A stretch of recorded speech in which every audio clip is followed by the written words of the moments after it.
فما ظنكم برب العالمين فنظر نظرة في النجوم فقال إني سقيم فتولوا عنه مدبرين فراغ إلى آلهتهم فقال ألا تأكلون ما لكم لا تنطقون فراغ عليهم ضربا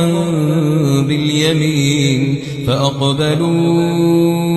إليه يزفون قال أتعبدون ما تنحتون والله خلقكم وما تعملون قال أتعبدون ما تنحتون والله خلقكم وما تعملون قالوا ابنوا له بنيانا